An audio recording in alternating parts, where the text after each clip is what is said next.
This is the first of several videos covering L'Hopital's rule in Calculus 1. L'Hopital's rule is one of the most important theorems that allows us to evaluate limits that previously we have had great difficulty evaluating or have not been able to evaluate. This will allow us to get around some of the ones for which we had to use very complicated special trig limits or for ones where the algebra was very difficult. L'Hopital's rule is a faster and easier way of finding the limits for certain types of functions where you have one function divided by another. Before we begin this section, however, it would be good for you to go back and review finding limits. On the sheet in front of you, you'll find techniques for finding limits. This first video is just a very brief review of some of the techniques that we can use to find limits before we cover L'Hopital's rule. When you're looking for limits, remember that it does not matter whether the function exists or not.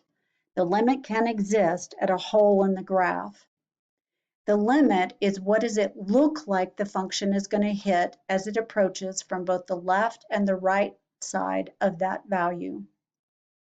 In this sheet, we're going to allow C and K to represent constants and L1 and L2 be two different real numbers. Suppose that the limit of a function f is L1 and the limit of a function g is L2. Letting lim stand for the limit as x goes to infinity, negative infinity as x approaches a, or x approaches a from the left, or x approaches a from the right, we can evaluate the following limits by using the rules that we learned in Chapter 2. First, let's look at number 1. The limit of a constant is always the constant. In other words, a constant is a horizontal line and the y value will never change. Therefore, the limit of a constant is always that constant y value.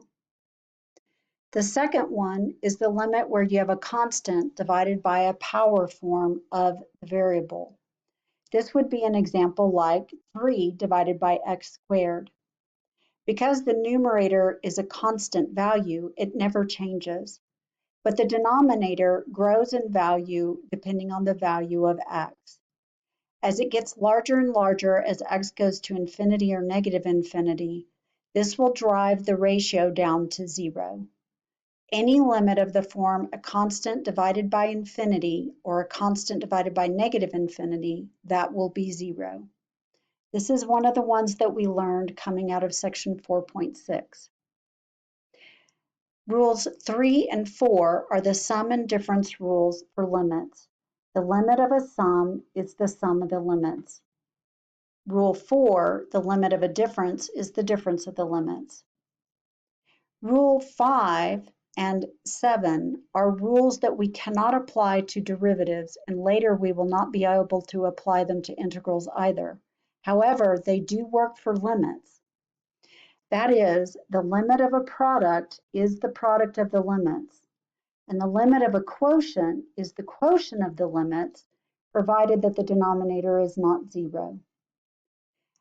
Now, Rule 6 says that if the function is a polynomial, I can plug in what it is approaching, and that will give me the value of the limit at that a value. That means if I have a rational function, which is the ratio of two polynomials, I can plug in a provided that a does not cause the denominator polynomial to become 0. The last two rules also only apply to limits. This says that if I have a radical inside the function, then I can take the limit and move it inside the radical so that the limit of the radical of the function is equal to the radical of the limit of the function, provided that it is an odd integer. I have to be careful when it's even that I am only allowing positive values to show up underneath the radical. Let's take a look now at limits at infinity and remind ourselves of what the rules are as x goes to infinity or as x goes to negative infinity. When you're looking at a polynomial is either going to be up on both ends or down on both ends, as in all even degree polynomials, or up on one end and down on the other, or vice versa, for all odd degree polynomials. For a piecewise defined function, you need to sketch a graph so that you can determine where the limit exists and where it does not. Limits do exist at holes in the graph, but they do not exist at vertical asymptotes. Likewise, the limit does not exist from both sides at a jump, but the limit will exist from one side at a jump. The next thing that we see here in our rules for limits is limits of the form 0 over 0. This is where L'Hopital's rule comes into play. We have not dealt with rule number 12 at this point. In the past, when we got a limit that had the form of 0 divided by 0 as we were approaching positive or negative infinity, our only choices were to factor the numerator and denominator and reduce and hope that it was no longer 0 over 0, or to rationalize the numerator or the denominator, or to multiply by the conjugate and hope that when we're done, we would be able to reduce and no longer have 0 over 0. L'Hopital's rule will let us avoid having to do these algebra-intensive operations. Rule 13 says suppose that we get a constant, but the denominator is going to 0. This can happen, for example, if you have something like 1 divided by n as x goes to infinity. 1 over x as x goes to infinity would make the denominator approach 0.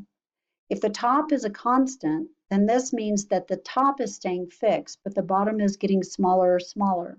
The limit will either go to positive infinity or negative infinity, or it will not exist. You have to look at it from both sides to determine. The best way to do this is with a sign analysis or a sign chart, as we did previously this semester. For other limits, we sometimes would divide the numerator and denominator by the highest power of the variable appearing in the rational expression. This is also called the Bill Gates rule, as I apply it in the classroom. This will give us the following situations. When the degree of the numerator is smaller than the degree of the denominator, it is bottom heavy.